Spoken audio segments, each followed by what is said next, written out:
If your shoulder has dislocated more than once or feels like it might give way, this is for you. The shoulder is a ball and socket joint. The socket is shallow, so soft tissues hold everything in place. When the labrum, ligaments or capsule are stretched or torn, the ball moves too much inside the socket. Doctors group instability into 3 types: traumatic from injury, atraumatic from loose ligaments, and multidirectional. Common signs include repeated dislocations, clicking, pain overhead, and a feeling the shoulder might give way. Diagnosis combines a physical exam with imaging. X-ray shows bone, MRI reveals labral and ligament damage.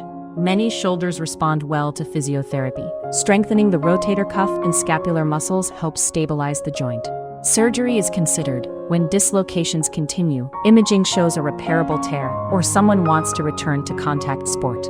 The most common operation is arthroscopic Bankart repair, using small incisions and tiny anchors to reattach the labrum. When bone is missing from the socket, surgeons often choose the Latarjet, transferring a small bone block to add stability. After surgery, the arm rests in a sling for 3 to 6 weeks. Movement and strength return gradually with physiotherapy. Non-contact sport is usually possible by 3 to 4 months, contact sport by 5 to 7, depending on progress.